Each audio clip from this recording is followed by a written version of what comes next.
Imagínense toparse con la bronca de que todo lo que daban por hecho sobre una de las figuras más macizas de la historia de la humanidad fue, ni más ni menos, que editado, censurado y reescrito a la mala durante siglos.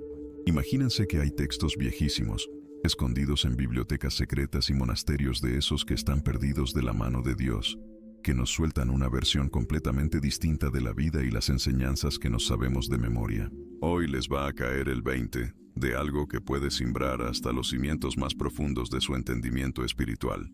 Agárrense, porque lo que viene es un viaje por manuscritos perdidos, evangelios de los prohibidos y revelaciones que la iglesia de antaño decidió enterrar para siempre. Lo que están a punto de destapar no es nomás una teoría fumada, sino pruebas de a de veras de que la figura central del cristianismo pudo haber vivido no una, sino 5 vidas diferentes aquí en la tierra, cada una documentada en escritos que fueron, a propósito, sacados del canon oficial. Por siglos, los vatos que se dedican a estudiar y los arqueólogos se han topado con pedacitos de una tradición bien distinta, una que habla de encarnaciones a granel, de enseñanzas secretas que solo le caían a los discípulos de confianza, y de un rollo espiritual que va más allá de lo que las iglesias de siempre nos metieron. Esos documentos, que se conocen como evangelios gnósticos, no solo le aguantaron vara a los intentos de borrarlos del mapa, sino que guardan unos detalles que te dejan con la boca abierta sobre vidas pasadas que fueron borradas por completo de la historia oficial.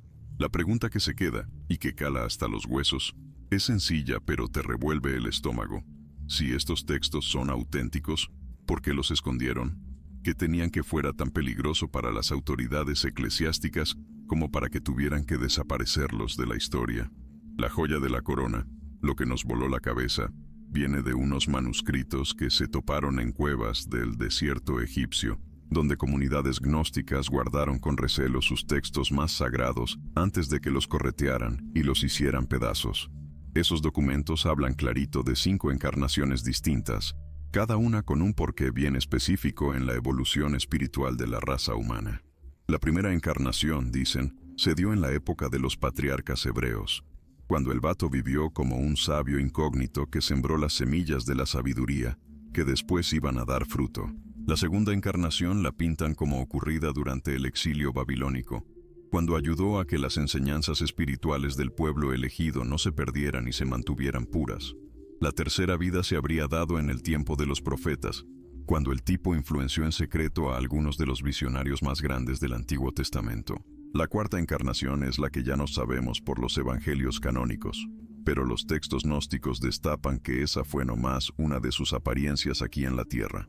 La quinta y última encarnación, según esto, se armó décadas después de la crucifixión, cuando el vato regresó de manera discreta para asentar las bases esotéricas que guiarían a los que de verdad buscaran lo espiritual por los siglos de los siglos. Estos textos no solo nos platican de esas vidas, sino que también nos aclaran por qué la reencarnación era parte esencial de lo que se enseñaba en el cristianismo de los inicios. Según estas fuentes viejitas, entender que había varias vidas era clave para cachar el verdadero propósito del camino espiritual humano. No se trataba nomás de una vida y luego el juicio eterno, sino de un jale gradual de purificación y evolución a través de muchas experiencias aquí en la tierra, cada una dándonos chances específicos para que el alma creciera. Esta forma de ver las cosas le daba una vuelta completa a cómo se entendía la salvación, el karma y el plan divino, armando una teología mucho más compleja y de esas que te hacen pensar, en vez de la que al final se hizo la oficial. La pregunta que salta a la vista, pues, es por qué borraron esos rollos de manera tan sistemática y por qué la iglesia de los inicios se fue por una versión tan light de la historia. Las pruebas apuntan a que la decisión no fue por cosas de fe, sino por pura política. En el siglo IV, cuando el cristianismo se convirtió en la religión oficial del Imperio Romano, se necesitaba una doctrina que fuera una sola pieza para que sirviera a los intereses del Estado. Las enseñanzas de varias vidas y una evolución espiritual poco a poco les causaban un desmadre a una estructura de poder que necesitaba obediencia al instante y control absoluto sobre la gente. Si la banda creía que tenía varias oportunidades para llegar a la iluminación y que podía cachar la sabiduría divina sin intermediarios de la iglesia, el poder de la institución se iría al caño.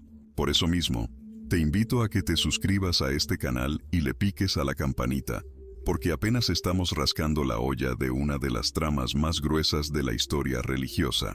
En los próximos videos, le vamos a meter mano a cada una de estas 5 encarnaciones a detalle, echándole un ojo a los textos originales y mostrándoles cómo estas enseñanzas secretas le dieron forma a movimientos espirituales clandestinos a lo largo de toda la historia de Occidente.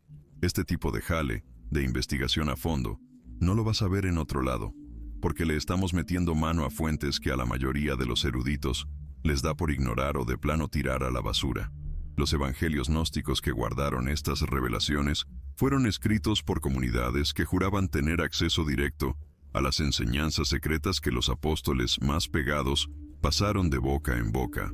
A diferencia de los evangelios canónicos, que fueron editados y reescritos un montón de veces para que les sirvieran a los propósitos de la iglesia institucional, estos textos gnósticos se quedaron en su versión original, porque los guardaron grupos que se mantuvieron fuera del control oficial de la clerecía. No solo nos describen las 5 encarnaciones, sino también los trucos específicos para cachar esas memorias de vidas pasadas a través de prácticas espirituales de las avanzadas. Según estos documentos, los discípulos de más confianza no solo sabían de esas vidas anteriores, sino que también podían llegar directo a esas memorias con técnicas de meditación y contemplación, que después fueron declaradas herejías y prohibidas con todo y ganas. Lo que hace esta movida aún más impresionante es que los detalles que se cuentan en los evangelios gnósticos coinciden entre diferentes textos hallados en lugares bien separados, lo que nos hace pensar que no son inventos sueltos, sino una tradición oral bien cimentada que varias comunidades guardaron con maña. Los textos de Nag Hammadi, en Egipto, por ejemplo, traen descripciones que le cuadran perfecto a fragmentos que se toparon en monasterios sirios y bibliotecas etíopes, lo que indica que esta tradición era bien conocida entre los primeros cristianos, pero que la fueron callando con saña, conforme la iglesia se ponía más jerárquica y controladora. La primera de las 5 encarnaciones, según los textos, se dio en el periodo patriarcal, más o menos por los tiempos de Abraham. De acuerdo con estas fuentes, esa primera vida la vivió como un sacerdote sabio que le chambeaba tras bambalinas en la historia, metiendo su cuchara de forma sutil en el rollo del monoteísmo entre los pueblos semíticos. Los textos sugieren que muchas de las revelaciones que se le atribuyen a los patriarcas, en realidad, fueron inspiradas por este sabio anónimo que iba sembrando semillas de sabiduría que germinarían con los siglos. Esta primera encarnación habría puesto los cimientos kármicos que se necesitaban para las misiones que venían, creando esas conexiones espirituales que permitirían intervenciones más directas en la evolución religiosa de la humanidad. La segunda encarnación, como lo destapan los manuscritos gnósticos mejor conservados, se habría dado en el periodo del Éxodo, cuando los hebreos estaban forjando su identidad de nación en el desierto. Estudios de esos que le meten a los textos apócrifos señalan que esta vida la pasó como uno de los sabios anónimos que le echaban la mano a Moisés para interpretar las revelaciones divinas, pero siempre se quedaba en las sombras sin andar buscando los reflectores. Los documentos sugieren que muchas de las leyes y entendimientos espirituales más profundos que salieron durante esos 40 años en el desierto fueron inspirados por esa presencia discreta que funcionaba como un canal de sabiduría de otro nivel. Los expertos en tradiciones místicas judías se dieron cuenta de que hay referencias disfrazadas a este personaje en textos rabínicos más recientes, siempre descrito como el consejero silencioso o el que susurra verdades. Lo más chingón es que los evangelios gnósticos nos cuentan cómo esta segunda encarnación fue clave para armar los códigos esotéricos que después se meterían en los salmos y en los textos proféticos, creando capas ocultas de significado que solo los iniciados podrían cachar por completo. Las pruebas en los textos apuntan a una tercera encarnación que se habría dado en los tiempos de los reyes de Israel, específicamente en el reinado de Salomón.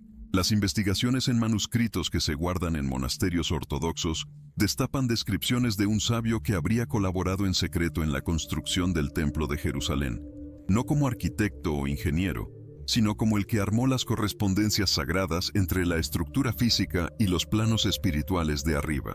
Los textos gnósticos sugieren que los famosos secretos de Salomón no eran nomás conocimientos de magia y de invocar, sino que incluían entendimientos bien profundos sobre cómo anclar energías cósmicas en formas arquitectónicas específicas.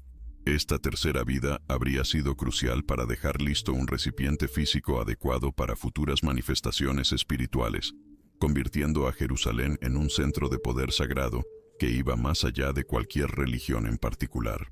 Fuentes históricas guardan indicios de que muchos de los elementos más místicos del Templo de Salomón fueron inspirados por enseñanzas que no salen en ninguna tradición de las normales, pero que son mencionadas consistentemente en los textos gnósticos como que vinieron de esta tercera encarnación. Ahora, si estas revelaciones te están pegando tan fuerte como a mí, no se te olvide suscribirte al canal y picarle a la campanita, porque en los próximos videos le vamos a hurgar todavía más a estos misterios que la historia oficial prefiere hacerse de la vista gorda.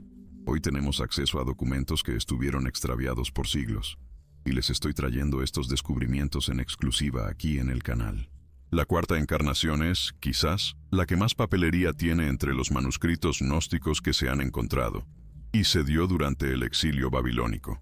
Expertos en textos arameos hallaron referencias que cuadran sobre una figura conocida nomás como el escriba de las visiones, que habría chambeado tras bambalinas para guardar y poner en código las revelaciones proféticas que salieron en esa época tan dura para la historia judía. Los documentos sugieren que muchas de las visiones que se le atribuyen a Ezequiel y otros profetas del exilio, en realidad, las cacharon por la mediación sutil de esta cuarta encarnación, que funcionaba como un canal bien limpio, capaz de traducir los rollos cósmicos a un lenguaje profético que la gente entendiera. Lo más impactante es que los textos gnósticos cuentan cómo esta vida fue planeada a la medida para darse en un momento de crisis espiritual, cuando la banda elegida se estaba cuestionando hasta sus creencias más básicas. Esta encarnación habría soltado las semillas de ideas que permitirían al judaísmo crecer de un sistema tribal a un entendimiento universal de la divinidad, sentando las bases filosóficas para que después se pudiera armar un mensaje de redención que fuera de verdad para todos. Las pruebas arqueológicas y los textos coinciden de una forma que te saca de onda cuando le echamos un ojo a los momentos históricos específicos que se escogieron para estas encarnaciones de preparación. Las investigaciones señalan que cada una se dio en puntos de quiebre cruciales en la evolución de la conciencia religiosa humana, como si hubiera un plan cósmico orquestado con lupa a lo largo de milenios. La primera vida, en el periodo patriarcal, puso los cimientos del monoteísmo. La segunda, en el Éxodo, metió esos rollos en leyes y prácticas. La tercera, en el reinado de Salomón, armó estructuras físicas y energéticas para anclarlos. La cuarta, en el exilio, hizo universales esos entendimientos más allá de las tribus. Este patrón nos destapa una planeación espiritual tan cabrona que le da en la torre a las explicaciones de siempre sobre cómo evolucionan las religiones de forma natural. Los textos gnósticos sugieren que cada encarnación no solo construyó sobre lo que se había logrado antes, sino que también dejó listas condiciones específicas que serían necesarias para que la misión final, la que todos conocemos, saliera a pedir de boca. Échenme un grito en los comentarios, díganme cuál de estas 4 encarnaciones es la que más les llama la atención y por qué. Su punto de vista nos va a servir un montón para seguirle la pista a estos patrones ocultos que estamos destapando juntos. La quinta y más significativa encarnación de preparación, según esto, se habría dado en el periodo intertestamentario, justo en la época de los macabeos y cuando empezaron a salir las escuelas esenias. Fuentes de esas que le saben a los manuscritos del Mar Muerto destapan referencias a un personaje conocido como el Maestro de Justicia Silencioso, distinto del famoso Maestro de Justicia Esenio, pero que habría operado en la oscuridad, metiendo su cuchara en el desarrollo de los entendimientos mesiánicos que andaban saliendo por esos años. Los documentos gnósticos cuentan cómo esta quinta vida fue fundamental para dejar listas las expectativas específicas y las condiciones espirituales que permitirían reconocer la misión final cuando por fin se manifestara.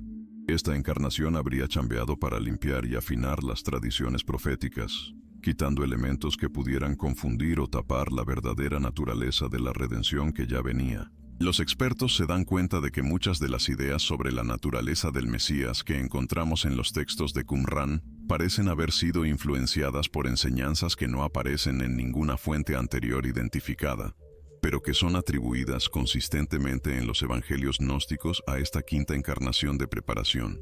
Lo más chingón de estas revelaciones es cómo le dan sentido a ciertas anomalías históricas que siempre le sacaron canas verdes a los que estudian las tradiciones bíblicas. ¿Por qué de repente aparecen entendimientos espirituales tan avanzados en periodos específicos como si no hubiera habido un desarrollo poco a poco? ¿Por qué algunos textos traen ideas que parecen ir mucho más allá del contexto cultural en el que supuestamente fueron escritos? ¿Por qué hay tantas capas ocultas de significado en escritos que supuestamente eran para el pueblo? Los evangelios gnósticos nos dan una respuesta que te deja con el ojo cuadrado. Estas anomalías son el resultado de la influencia sutil de una conciencia que seguía viva a través de varias vidas, sembrando semillas de sabiduría que germinarían en los momentos precisos de la historia humana. Cada encarnación no solo le echó la mano a la evolución del entendimiento religioso, sino que también armó conexiones kármicas y energéticas específicas que harían más fácil la manifestación final de la misión redentora. Los textos sugieren que los discípulos más pegados no solo sabían de estas vidas pasadas, sino que podían llegar directamente a esas memorias con prácticas meditativas de las avanzadas que les permitían cachar la verdadera magnitud cósmica de la presencia que se habían topado. Las investigaciones en tradiciones místicas que van por el mismo camino destapan que conceptos parecidos sobre encarnaciones de preparación existen en otras tradiciones espirituales viejísimas, pero siempre se han guardado como enseñanzas secretas reservadas nomás para los iniciados de hueso colorado. El hinduismo platica de los avatares de Vishnu. El budismo describe a los bodhisattvas que regresan una y otra vez, e incluso tradiciones chamánicas de por acá, de América, guardan historias sobre espíritus que se manifiestan en diferentes épocas para guiar la evolución espiritual de la humanidad. Lo que hace únicos a los evangelios gnósticos es el nivel de detalle histórico tan específico que nos dan sobre estas encarnaciones de preparación, incluyendo descripciones de cómo las memorias de esas vidas se guardaron y se pasaron a través de linajes iniciáticos secretos que le chambeaban en paralelo a las estructuras religiosas oficiales. La manera en que se guardaron estas enseñanzas secretas sobre las 5 encarnaciones nos destapa una red de transmisión bien complicada que le chambeó por siglos a través de comunidades iniciáticas que armaron métodos bien sofisticados para proteger y compartir estas revelaciones. Los evangelios gnósticos cuentan cómo ciertas líneas espirituales mantenían tradiciones orales que le daban el complemento a los textos escritos, guardando no solo la información de los hechos sobre esas vidas pasadas, sino también técnicas prácticas para llegar directo a esas memorias a través de estados alterados de conciencia. Estas comunidades entendían que saber sobre las encarnaciones de preparación no era solo un dato histórico, sino que representaba una llave espiritual activa que podría darle un giro completo a cómo un buscador entiende la naturaleza de la realidad divina y el propósito humano. Los métodos que usaron para guardar estas tradiciones eran de una ingeniosidad que te sorprende, metiendo varias capas de protección que aseguraban que solo la gente con el desarrollo espiritual adecuado pudiera cachar las enseñanzas más profundas. Los estudios sugieren que había al menos 7 niveles distintos de iniciación, cada uno soltando aspectos cada vez más específicos sobre las 5 encarnaciones. Los iniciados del primer nivel recibían nomás historias simbólicas que parecían cuentos de esos que se pasan de boca en boca, pero que traían códigos ocultos que solo se hacían evidentes para los que ya habían desarrollado ciertas capacidades para ver más allá. Conforme un estudiante demostraba que ya estaba maduro espiritualmente y que le metía ganas de verdad al camino, se iban destapando capas adicionales de significado poco a poco, llegando a las enseñanzas más avanzadas que incluían no solo detalles específicos sobre cada encarnación, sino también instrucciones prácticas para reconocer y chambear con la presencia continua de esa conciencia cósmica. La joya de la corona, lo más sorprendente en los evangelios gnósticos, es la revelación de que estas comunidades iniciáticas no eran solo grupos de estudio, sino que representaban linajes espirituales directos que mantenían una conexión energética activa con la conciencia de las 5 encarnaciones. Los textos describen cómo los maestros avanzados podían invocar aspectos específicos de esa conciencia durante ceremonias especiales, permitiendo que los discípulos con experiencia recibieran enseñanzas directas que iban más allá de cualquier cosa que se pudiera decir con palabras o escritos. Estas experiencias místicas daban una validación personal a las enseñanzas sobre las encarnaciones, convirtiendo lo que podría ser una simple creencia intelectual en un conocimiento que se vivía de primera mano. La estructura de estas comunidades reflejaba un entendimiento bien sofisticado sobre cómo guardar tradiciones espirituales auténticas frente a las presiones de afuera y las correteadas. Las investigaciones señalan que operaban a través de redes descentralizadas donde cada grupo local nomás tenía pedacitos de la enseñanza completa, y se necesitaba que varias comunidades le echaran montón para armar la totalidad del conocimiento sobre las 5 encarnaciones. Esta estrategia no solo protegió las enseñanzas para que no las borraran, sino que también aseguró que ningún vato o grupo aislado pudiera torcer o acaparar estas revelaciones para sus propios fines personales o políticos. Los documentos que se guardan en estas tradiciones demuestran cómo el conocimiento sobre las encarnaciones de preparación se integraba con prácticas aquí la neta de la historia, banda. Se trataba de unas movidas espirituales bien clavadas, diseñadas para que la raza despertara la conciencia y le entrara a la evolución. No bastaba con saber la pura teoría de esas vidas pasadas. A los iniciados, a los que le entraban, los ponían a chambear duro con sus técnicas de meditación, sus purificaciones y unas movidas para abrir el corazón. Todo esto para que le agarraran la onda y sintieran la vibra de esa presencia divina en su día a día. Esos rollos gnósticos, los que se guardaron, traen el chisme completo de estas prácticas, revelando un sistema bien armado que mezclaba el cotorreo viejo con la transformación personal, directo y sin escalas. Lo que está de pelos es cómo esta gente le agarraba la onda a la conexión entre las 5 llegadas divinas y el despertar colectivo de la raza.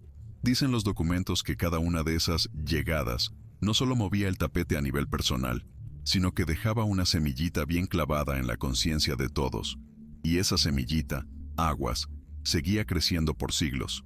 Esta perspectiva le da la vuelta a un montón de preguntas que traen de cabeza a los que estudian.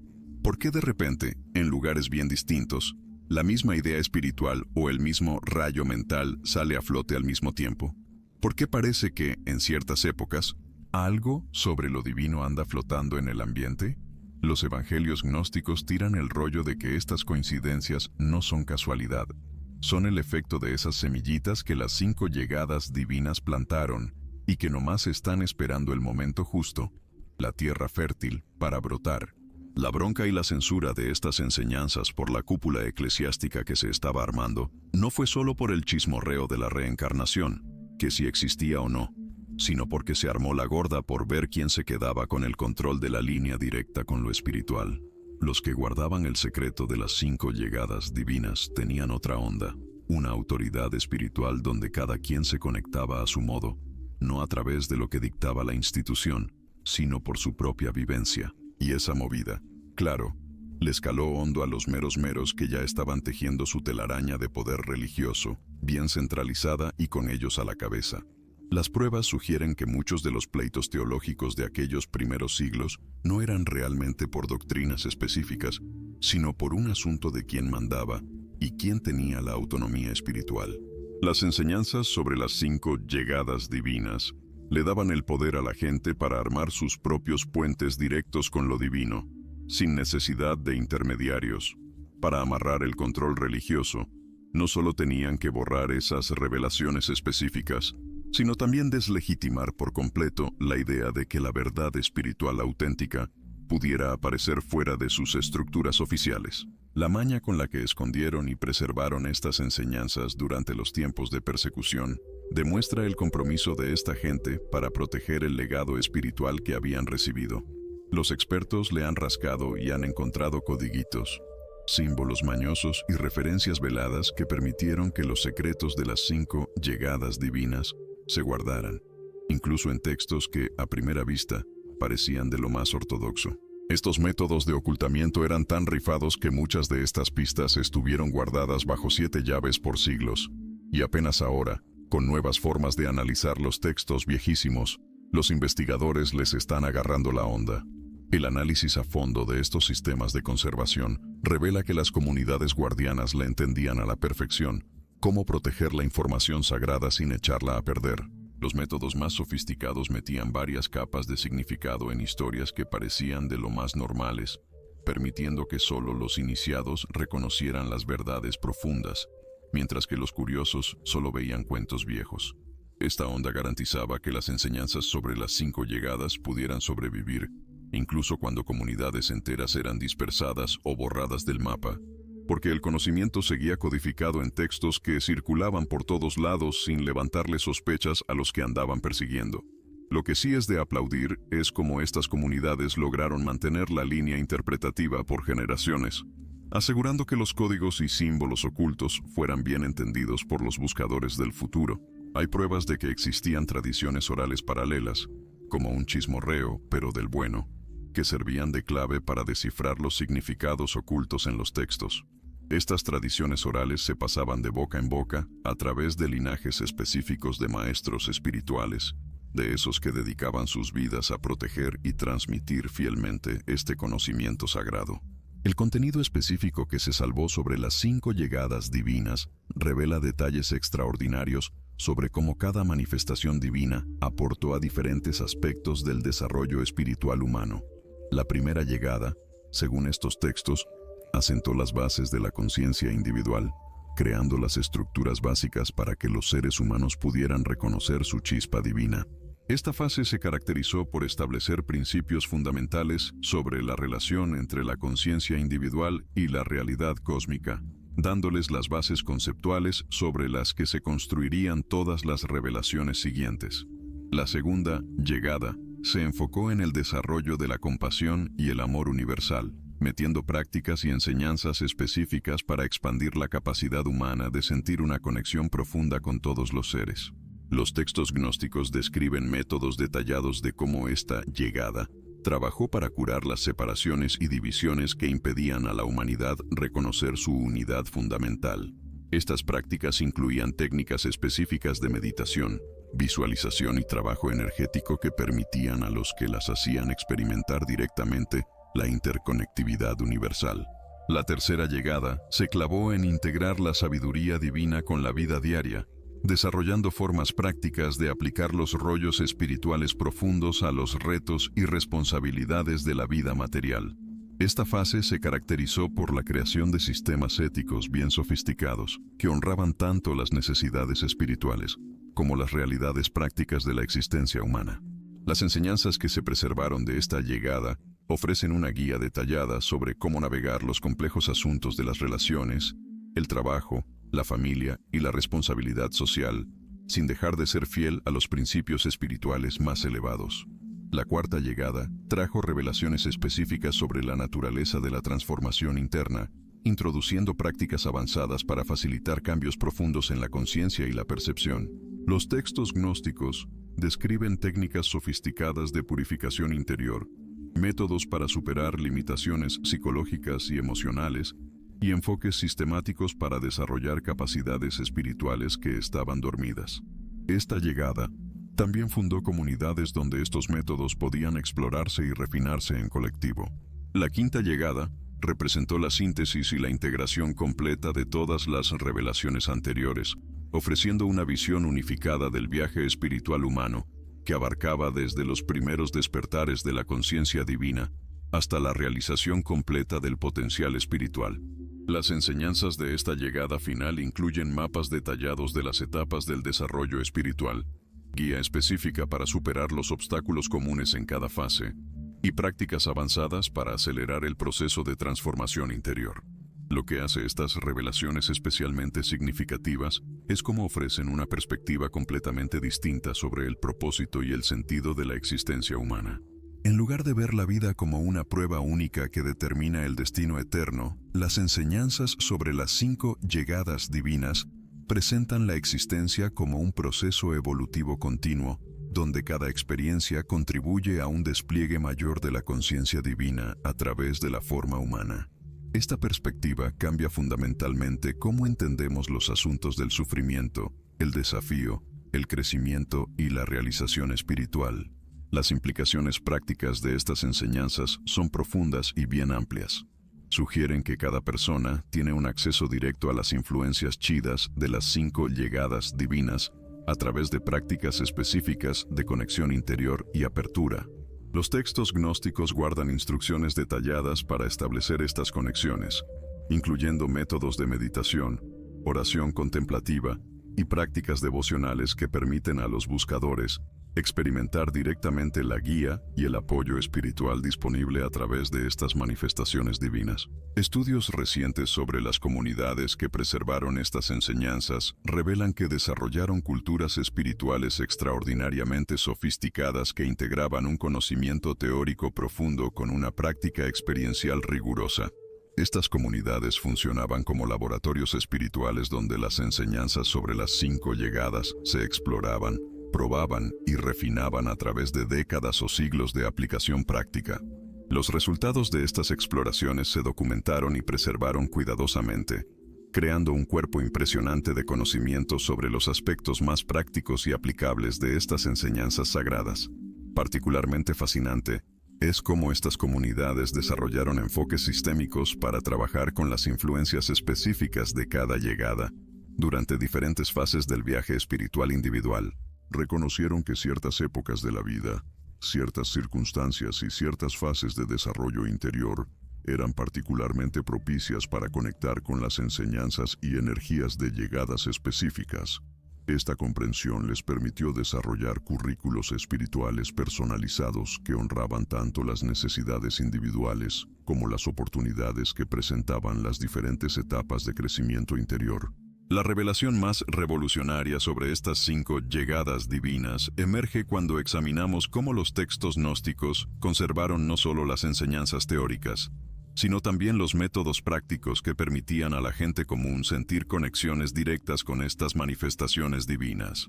A diferencia de las religiones tradicionales que se aferran a la intermediación de las jerarquías eclesiásticas, estos rollos viejos revelan que cada individuo tiene la capacidad innata de establecer relaciones personales y transformadoras con las energías espirituales asociadas a cada llegada.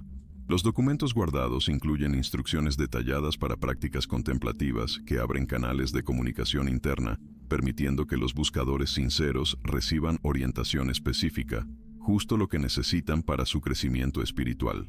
Evidencia arqueológica reciente sugiere que estas prácticas eran bien conocidas y utilizadas durante los primeros siglos de la era cristiana, antes de que los cambios políticos y religiosos terminaran en la supresión sistemática de estos conocimientos. Las investigaciones en sitios arqueológicos asociados a comunidades gnósticas primitivas han desenterrado artefactos e inscripciones que confirman el uso generalizado de estas técnicas contemplativas. Especialmente significativos son los hallazgos que demuestran cómo diferentes grupos adaptaban las prácticas básicas a sus circunstancias culturales específicas, manteniendo siempre los principios fundamentales mientras desarrollaban variaciones creativas que respetaban las tradiciones locales y las necesidades comunitarias particulares. Lo que hace estas descubiertas aún más interesantes es cómo revelan la existencia de redes de comunicación sofisticadas entre comunidades geográficamente distantes que guardaban aspectos complementarios de las enseñanzas sobre las 5 llegadas divinas. Los estudios de correspondencia preservada en pergaminos e inscripciones muestran que estas comunidades intercambiaban conocimientos, experiencias y refinamientos prácticos de forma regular. Esta colaboración resultó en el desarrollo de un cuerpo extraordinariamente rico y diverso de sabiduría espiritual que abarcaba desde técnicas básicas para principiantes hasta prácticas avanzadas para aquellos que dedicaban sus vidas por completo al crecimiento interior. Los análisis lingüísticos de estos documentos revelan vocabularios especializados que se desarrollaron para describir estados de conciencia y experiencias espirituales asociados a cada llegada específica. Estos vocabularios técnicos permitían a los practicantes comunicarse con precisión sobre aspectos sutiles de sus exploraciones internas, facilitando la orientación mutua y el refinamiento colectivo de las prácticas. La sofisticación de estos sistemas de lenguaje indica que las comunidades que los desarrollaron poseían una comprensión profunda y una experiencia extensa con los fenómenos espirituales que estaban describiendo y explorando sistemáticamente. Particularmente reveladores como estos textos abordan cuestiones prácticas que enfrentamos incluso hoy, como integrar el crecimiento espiritual con las responsabilidades familiares y sociales, cómo navegar periodos de duda o desafío interno, cómo equilibrar las aspiraciones espirituales con las necesidades materiales legítimas, y cómo mantener la conexión con un propósito espiritual profundo en medio de las demandas y distracciones de la vida cotidiana. Las enseñanzas sobre las 5 llegadas ofrecen orientación específica para cada una de estas áreas, reconociendo que el auténtico desarrollo espiritual debe abrazar y transformar todos los aspectos de la experiencia humana, en lugar de escapar o negarlos. Las implicaciones teológicas de estas enseñanzas son profundas y desafían muchas suposiciones fundamentales que moldearon el desarrollo religioso occidental. En particular, sugieren que la naturaleza divina no se manifiesta a través de una sola y única llegada, sino a través de un proceso continuo de revelación progresiva que se adapta a las capacidades crecientes de la conciencia humana para recibir e integrar verdades espirituales cada vez más profundas. Esta perspectiva recontextualiza cuestiones fundamentales sobre la salvación, la redención y la realización espiritual, presentándolas no como eventos únicos determinados externamente, sino como procesos evolutivos continuos en los que cada individuo participa activamente a través de sus elecciones, prácticas y desarrollo interior. Estudios comparativos revelan paralelos fascinantes entre estas enseñanzas gnósticas sobre múltiples llegadas y tradiciones espirituales de otras culturas que desarrollaron conceptos similares de forma independiente. Estas convergencias sugieren que los rayos de conocimiento preservados en los textos gnósticos pueden reflejar aspectos universales de la experiencia espiritual humana que trascienden las limitaciones culturales específicas. Las investigaciones antropológicas documentan cómo diferentes tradiciones desarrollaron prácticas y conceptos notablemente similares para trabajar con manifestaciones divinas secuenciales o aspectos progresivos de la revelación espiritual. Lo que hace estas descubiertas particularmente relevantes para nuestra época es cómo ofrecen alternativas a los paradigmas religiosos que a mucha gente contemporánea le parecen limitantes o insatisfactorios.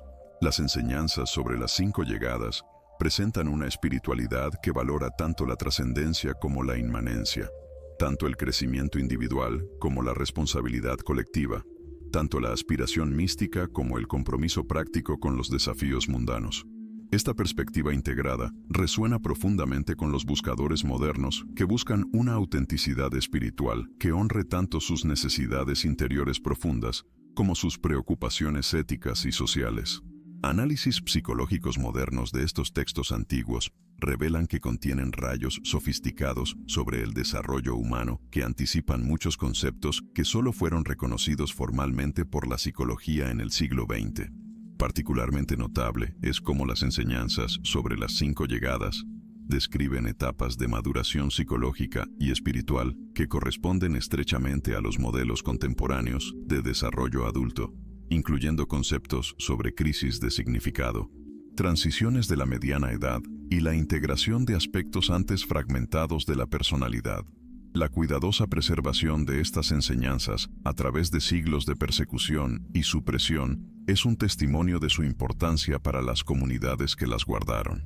La evidencia histórica muestra que grupos arriesgaron su seguridad personal y hasta sus vidas para proteger estos textos y transmitir sus conocimientos a generaciones futuras. Este compromiso extraordinario sugiere que aquellos que experimentaron directamente el poder transformador de estas enseñanzas los consideraban tesoros espirituales de un valor incalculable que justificaban cualquier sacrificio necesario para su conservación.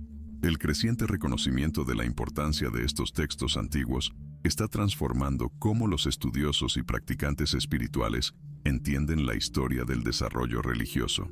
Investigaciones recientes demuestran que las enseñanzas sobre las 5 llegadas no eran simplemente especulaciones teológicas abstractas, sino que reflejaban experiencias espirituales directas de comunidades que desarrollaron prácticas sofisticadas para cultivar estados de conciencia capaces de percibir estas manifestaciones divinas secuenciales. Los documentos preservados incluyen instrucciones detalladas sobre técnicas meditativas específicas, prácticas rituales elaboradas y métodos de desarrollo espiritual progresivo que se usaban para preparar a los iniciados para recibir estas revelaciones expandidas.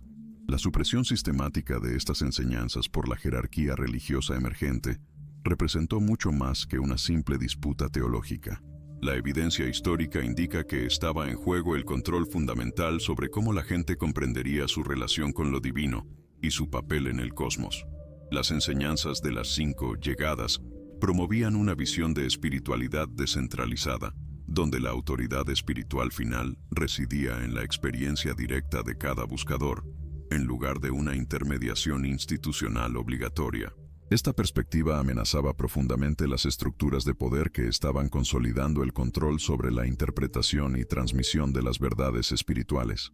Las investigaciones arqueológicas continúan descubriendo pruebas que apoyan la autenticidad y antigüedad de estos textos gnósticos. Descubrimientos recientes incluyen fragmentos de papiro que datan de periodos aún más antiguos que las copias previamente conocidas, sugiriendo que estas enseñanzas circularon ampliamente en las comunidades cristianas primitivas antes de su supresión oficial. Los análisis de carbono y los estudios paleográficos confirman que muchos de estos documentos fueron producidos durante los primeros siglos de la Era Común, un periodo cuando múltiples interpretaciones del movimiento de Yeshua coexistían antes de la estandarización doctrinaria posterior. La calidad literaria y la sofisticación teológica de estos textos también desafía las narrativas que los describen como producciones tardías y desviantes de grupos marginales. La comprensión moderna de estas 5 llegadas revela un patrón cosmológico extraordinariamente complejo que integra el desarrollo espiritual individual con la evolución colectiva de la humanidad. Cada manifestación divina corresponde no solo a una fase específica en el desarrollo de la conciencia humana, sino que también sirve como catalizador para transformaciones más amplias en la capacidad colectiva de la especie para recibir e integrar verdades espirituales más profundas. Esta perspectiva sugiere que la evolución espiritual no es un proceso meramente individual, sino un fenómeno cósmico en el que la participación consciente de cada quien es clave. La sombra que cada vato carga en el alma, esa oscuridad que se cuece en los bajos fondos, se suma a la podredumbre general que nos ahoga como sociedad. Las crónicas de la AMPA, los corridos prohibidos, cuentan cómo cada ola de violencia, cada cártel que resurge de las cenizas, sienta las bases para la siguiente plaga, una manifestación más brutal que la anterior, y que la gente ya casi ni se inmuta al verla. No es cuento nuevo. Si uno rasca tantito, se da cuenta de que patrones similares de este mal, de esta maldad organizada, se repiten en relatos de otras latitudes, en historias que uno pensaría ajenas a nuestras colonias. Lo que aquí llamamos el padrino, o el jefe de jefes, en otras latitudes se manifestaba con nombres distintos, pero con la misma sed de sangre y control. Las leyendas de la sierra, los mitos de los barrios bravos de la Ciudad de México, hablan de figuras que surgen y resurgen, capos que se creen inmortales, que guían a sus huestes por lustros, dejando una estela de plomazos y terror. Estas coincidencias no son casualidad. Sugieren que la ambición y la crueldad son un virus universal, una plaga que se adapta a cualquier cultura. Lo escalofriante de todo esto es cómo estas viejas narrativas nos dan una lupa para entender la crisis que vivimos ahora, aquí, en las calles de Monterrey o en los callejones del barrio de Tepito. La gente, harta de la corrupción, de la promesa vacía de las iglesias y de la ciencia que no resuelve nada, se siente perdida, desconectada de todo. Y es justo ahí donde los códigos de la calle, las reglas no escritas del crimen, ofrecen un tercer camino, una especie de filosofía retorcida que le da sentido a la brutalidad, donde el poder material y una retorcida justicia, de ojo por ojo, se entrelazan. Es una visión oscura, sí, pero para muchos es la única que les parece real en este desmadre. Los perfiles psicológicos que los agentes de la Fiscalía o los investigadores del CEMEFO arman hoy sobre los criminales más sanguinarios no son tan distintos a lo que ya se intuía en estas crónicas antiguas. Las 5 encarnaciones del mal describen las etapas de la evolución de un sicario, de un líder de plaza, desde el morro sin futuro que agarra un cuerno de chivo, hasta el capo que maneja millones y ordena ejecuciones con una frialdad pasmosa. Es un proceso de deshumanización, de borrado de la identidad original, para construir un monstruo más integrado a la máquina del crimen. Esa capacidad de ser un padre de familia por la mañana y un verdugo por la noche, que los psicólogos modernos llaman disonancia cognitiva o adaptación, ya estaba descrita en los viejos relatos de la delincuencia organizada. La forma en que estos códigos y mandamientos del bajo mundo han sobrevivido a la persecución de la Policía Estatal y la Guardia Nacional, a las traiciones internas y a las masacres entre cárteles, es un testimonio de su macabro poder. Hay documentos, narcomantas, hasta corridos, que muestran cómo generaciones de vatos han dado la vida para proteger esos secretos y transmitirlos. Ese nivel de lealtad y sacrificio solo se entiende si, para ellos, esos mandamientos no eran solo ideas locas, sino herramientas reales para sobrevivir y prosperar en el negocio, para transformar sus vidas de cero a tener una nave de lujo y una casa en la colonia más exclusiva, aunque fuera a costa de sangre y lágrimas ajenas. Hoy, la redescubierta de estos patrones de violencia y corrupción se da por muchos frentes. Periodistas de nota roja, como el que escribe, desenterrando verdades incómodas. Analistas de seguridad pública tratando de descifrar la lógica detrás de cada balacera y ejecución. Hasta los mismos soldados de la calle, ajustando sus tácticas a los nuevos tiempos, descubriendo que los viejos métodos siguen siendo los más efectivos. Y claro, no faltan los artistas, los narcocorridistas y escritores que encuentran en esta realidad brutal una fuente inagotable de inspiración. Toda esta convergencia está creando un monstruoso momentum, una ola que nos obliga a reconocer la omnipresencia de un mal que creíamos olvidado o superado. Lo que esta redescubierta nos revela es una visión amplificada y aterradora de lo que el ser humano es capaz y del papel que juega la maldad en la evolución o involución de nuestra sociedad.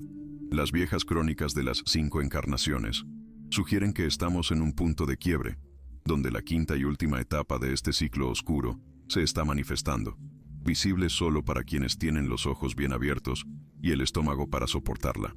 Esta perspectiva no ofrece esperanza, sino una advertencia. Las crisis actuales que nos ahogan no son señales de una transformación evolutiva, sino el declive irreversible, el pantano al que nos hemos arrastrado.